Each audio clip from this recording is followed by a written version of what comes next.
Шах и мат. На выставке МАКС представлен прототип российского легкого тактического самолета, намного превосходящего зарубежные аналоги. Вслед за Ричардом Брэнсоном Джефф Безос успешно слетал в космос на собственном корабле. А подписчикам Netflix в скором времени без дополнительной платы станут доступны мобильные видеоигры.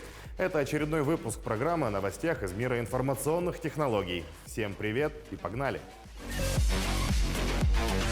В подмосковном Жуковском на этой неделе состоялось главное событие для авиации и космической отрасли страны. Выставка МАКС-2021 традиционно стала площадкой, где показали новейшие российские разработки. Например, Центральный институт авиационного моторостроения разработал самолеты с модернизированным двигателем автомобиля «Аурус», а также с гибридной и полностью электрической силовыми установками. На кадрах с выставки видно установленный на самолете Як-18Т для летных испытаний демонстратор авиационного поршневого двигателя АПД-500 мощностью в 500 лошадиных сил. В будущем вот такие самолеты, это старый самолет, Як-18Т, ему уже там 40 лет, да, но самолеты такого класса могут оснащаться такими двигателями, отечественными двигателями. Мы выбрали этот двигатель, потому что он лучший в России, он полностью российский, полностью принадлежит Российской Федерации, по всем параметрам хороший двигатель автомобильный, и сделали из него авиационный. Кроме того, институт продемонстрировал полностью электрическую силовую установку для сверхлегкого учебного пилотируемого самолета Сигма-4. Электромотор питается от блока батареи из литий-ионных аккумуляторных ячеек. Также ЦИАМ представил гибридную силовую установку на самолете Як-40ЛЛ или летающую лабораторию на базе самолета Як-40. Она дополнена двумя турбореактивными двигателями и на 10-15% экономичнее аналогов за счет использования сверхпроводящей обмотки, а также криогенного охлаждения. Гибридная силовая установка состоит из теплового и электрического авиамоторов. При этом тепловой двигатель потребляет керосин либо водород. Водород – уникальное вещество. Он по весовой эффективности, по теплотворной способности, он лучше, чем керосин 4 раза. Правда, плотность у него низкая, поэтому он намного легче, и в объеме он больше места занимает, чем керосин. Но, тем не менее, если мы будем сжигать водород в тепловом двигателе, а потом использовать этот жидкий водород, если криогенный водород, как охлаждение для сверхпроводимости, то мы получим нулевой выброс СО2, это будет супер экологичный самолет, примерно в 2-2,5 раза будет по топливной эффективности лучше, чем существующие. По мнению сотрудников Института авиационного моторостроения, такие инновации позволят улучшить экономические и экологические показатели, а также предоставят возможность создания летательных аппаратов вертикального или ультракороткого взлета и посадки. Ну а шах и мат конкурентам вполне способна поставить разработка госкорпорации Ростех. На выставке МАКС представлен прототип легкого тактического самолета 5-го поколения. Он способен совершать длительный сверхзвуковой полет и атаковать до 6 воздушных, морских и наземных целей. Планируется выпуск и его беспилотной разновидности. Военный самолет, получивший проектное название Checkmate, в переводе с английского «шах и мат», скорее всего, будет рекламироваться как конкурент американскому истребителю «Невидимки» F-35, заявил глава аналитического агентства «Авиапорт» Олег Пантелеев. Ожидается, что воздушное судно поднимется в небо в 2023 году, а первая партия будет выпущена 3 годами позже, сообщил журналистам руководитель Объединенной авиастроительной корпорации Юрий Слюсарь. По его словам, Россия планирует произвести 300 самолетов в течение 15 лет, как только начнется серийное производство. В Ростехе утверждают, что борт будет трудно обнаружить, а также, что у машины низкие эксплуатационные расходы. По словам главы госкорпорации Сергея Чемизова, самолет будет стоить от 25 до 30 миллионов долларов. Москва ожидает спроса со стороны стран Ближнего Востока, Азиатско-Тихоокеанского региона и Латинской Америки. В последние годы Россия успешно производила прототипы новых систем, но с трудом переходила к серийному производству. Поднимемся еще выше. Вслед за Ричардом Брэнсоном Джефф Безос успешно слетал в космос на собственном корабле. Ракета-носитель New Shepard компании Blue Origin успешно стартовала с космодрома в Техасе. Она вывела на орбиту капсулу с пассажирами, среди которых был и богатейший человек на планете. Весь полет продлился около 11 минут, после чего капсула успешно вернулась на Землю. Самый богатый человек мира, бывший глава Amazon Джефф Безос, во вторник совершил суборбитальный полет в космос на корабле, произведенном его компанией Blue Origin. Вместе с ним на борту находились его брат Марк и двое туристов: 18-летний студент Оливер Деймон из Нидерландов и 82-летняя Уолли Франк, которая в 1961 году прошла отбор в команду женщин-астронавтов, но так и не попала в космос. Они стали самым молодым и самым пожилым астронавтами в истории.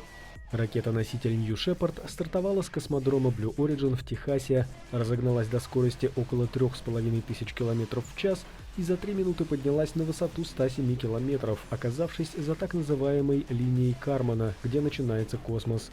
Здесь капсула с пассажирами успешно отделилась и продолжала по инерции набирать высоту, после чего находившиеся на борту люди получили возможность отстегнуть ремни безопасности и побыть 3-4 минуты в невесомости. Вскоре капсула начала снижение и при помощи парашютов приземлилась в Техасской пустыне. Весь полет занял около 11 минут. Главный конкурент Джеффа Безоса в сфере космического туризма, глава Virgin Galactic Ричард Брэнсон, отправился в свой первый полет в стратосферу недели раньше, однако его аппарат поднялся лишь на высоту 86 километров. По оценкам экспертов, отрасль космических путешествий может в будущем приносить компаниям доход до $3 миллиардов в год в течение ближайших 10 лет. Успешный старт в космос на этой неделе осуществили и с помощью российской ракеты. «Протон-М» с модулем «Наука» стартовал к Международной космической станции с космодрома Байконур. Стыковка с МКС запланирована на 29 июля. После введения в эксплуатацию космонавты получат дополнительное место для лабораторных исследований, еще один туалет и каюту для третьего члена экипажа, что позволит увеличить долю российского сегмента. Наука взмыла к звездам. Многоцелевой лабораторный модуль российского сегмента МКС в среду отправился в космос. Старт произошел около 18 часов по московскому времени с космодрома Байконур в Казахстане. На околоземную орбиту аппарат вывела ракета-носитель «Протон-М». Спустя 10 минут после взлета от нее, как и планировалось, отделился модуль. Ожидается, что он пришвартуется к МКС через 8 дней, 29 июля. «Наука» причалит на место модуля «Пирс». Его планируется отстыковать от станции при помощи грузового корабля «Прогресс МС-16» 23 июля и спустя примерно 4 часа затопить в Тихом океане. Строительство блока «Наука» началось в 1995 году. Он создан на основе функционально-грузового отсека «Заря», который уже более 22 лет работает на орбите.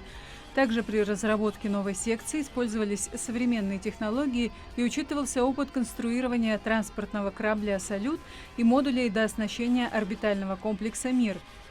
По данным ТАСС, аппарат прошел более 700 проверок. 17-й модуль МКС должен стать одним из самых больших.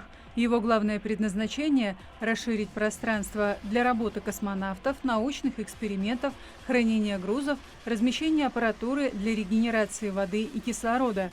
Кроме того, это еще одно стыковочное место для союзов и прогрессов, третья каюта для экипажа и второй туалет.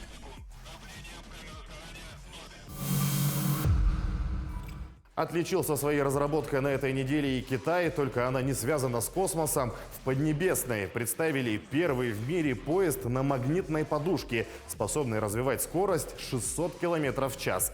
Дело стало за прокладкой дорожной сети между городами. Государственные информационные ресурсы Китая сообщили, что в стране создан первый в мире поезд на магнитной подушке, развивающий скорость в 600 км в час. Новая транспортная система публично представлена во вторник в портовом городе Циндао на востоке страны.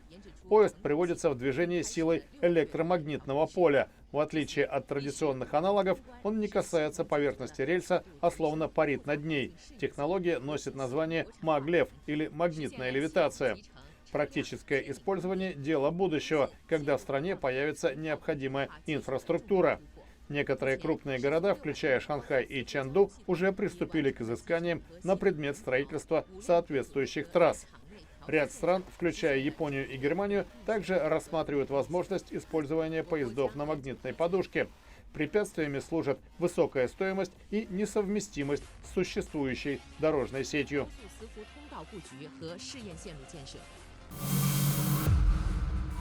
Не сериалами едиными закончим выпуск приятной новостью для поклонников сервиса Netflix. Подписчикам в скором времени без дополнительной платы станут доступны мобильные видеоигры. Так компания планирует привлечь новых клиентов, прирост которых замедляется. Netflix собирается добавить в подписку видеоигры, так как число клиентов сервиса потокового видео, по прогнозам, будет снижаться из-за растущей конкуренции и ослабления коронавирусных ограничений. В ежеквартальном письме к своим акционерам компания сообщает: «Мы рассматриваем игры как еще одну новую категорию контента, аналогичную введению оригинальных фильмов, анимации и других программ». Netflix переживает резкое замедление числа роста новых клиентов после бума в 2020 году, вызванного требованием правительств оставаться дома на фоне глобального кризиса в области здравоохранения. В США и Канаде поставщик фильмов и сериалов сообщил о потере более 400 тысяч подписчиков во втором квартале 2021 года. Это связано прежде всего с появлением новых конкурентов в сфере потокового вещания. Собственные сайты запускают такие компании, как Walt Disney и Paramount. Кроме того, по всему миру снова открываются кинотеатры. По данным дирекции сервиса, на первой стадии расширения контента подписчикам без дополнительной платы станут доступны мобильные игры, сюжеты которых связаны с хитами Netflix. Ранее компания уже вкладывалась в видеоигры по мотивам сериалов, таких как «Очень странные дела» и «Темный кристалл. Эпоха сопротивления». Это были новости IT. Повтор программы доступен в инстаграм-аккаунте yak24.ru и на одноименном YouTube-канале. Заходи туда, ставь лайк, подписывайся и не пропустишь следующий выпуск. Увидимся!